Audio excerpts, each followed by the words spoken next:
Day in a life of owning the very first mobile rage room in the Philippines. Unang hakot para sa event. Ayan, at nilatag na namin yan. Nasa bandang likuran kami ng university. Sobrang gutom namin, kinailangan muna namin mag-break at kumain ng burger. Kasi tipid-tipid dahil meron kaming ini-invest.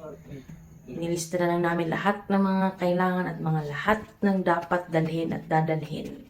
Dinala. Ayan. So, tinulungan ko muna siyang mag-ayos ng tent. Kasi yun lang muna ang meron dahil nga na-scam tayo doon sa pinagawan namin ng mobile rage room last year. So, hakot time, assemble, Transformers yarn. 2 TV, isang frigidaire, and isang washing. Nilagay niya na muna tinaob yan kasi delikado pag pumutok yarn. So, set up ng lahat. May mga bote worth 2K. From Abby. Na hinakot ni Emmanuel Bae. Shout out sa'yo, bro. Iniwan muna namin. Kasi bukas may mga trabaho pa kami para pagkatapos ng trabaho namin, diretso na kami dyan. Last drop-off na yon. Shout out kay Manong Bart. Salamat. And then pag uwi, hindi pa tapos ang gagawin. Ang dami ilalaminate at itetest. Special shout out kay Min at kay Boss Vince para sa neon lights. In my pick by Jonalyn Mardo. Kinabukasan, kailangan naming dalhin ang ibang mga gamit na to, panlinis and costumes na ipinapahiram namin sa photo booth. Tapos, work mode. Kahit may working partner ko, binisita niya pa rin ako bandang alas 3. Hindi pa ako nakapagsimula kasi marami pang nakapark.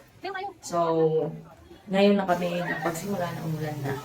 Kung ulan, may nagrarambulan na. Charot, isa lang siya dyan, nagwawala. Congrats. Pinatayan ako ng ilaw nung ako ay nag-arrange.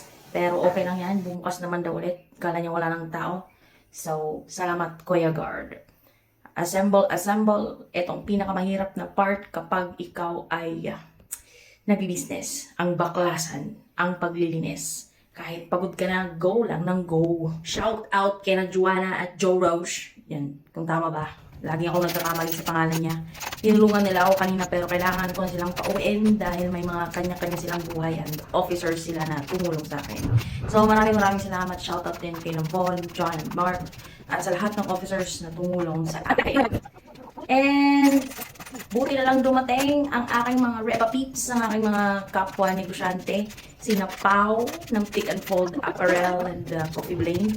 And of course, si Ray ng Homely Diversion and Homely Baked Goodies. Coffee and baked goodies. Kasi kung hindi, uuwi na ako dahil takot na ako dahil mayroon na akong nararamdamang hindi kaya-kaya sa kapaligiran. So, ayan, kahit pagod sila, tinulungan pa rin nila ako. Kaya maraming salamat sa inyo guys. I cannot do this without your help.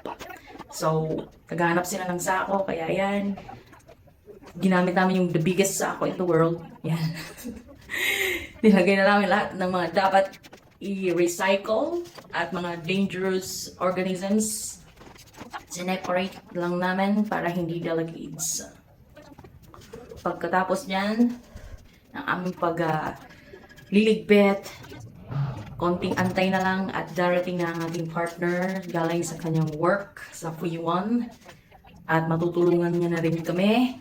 Kahit pagod yung partner ko, maraming beses niya siyang nagbalik-balik. Nag-coming back para lang mag-assist sa akin. So, shout out kay Foodaholic Buddy. Maraming salamat sa partner ko. Salamat sa mga tumulong sa akin, lalo na ang Tacloban Otaku Network. So, ayun.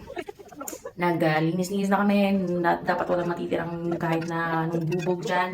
Kasi very dangerous yan sa mga naglalakad na students. Ayan, at tinapos na nila ang pagbaklas ng tent.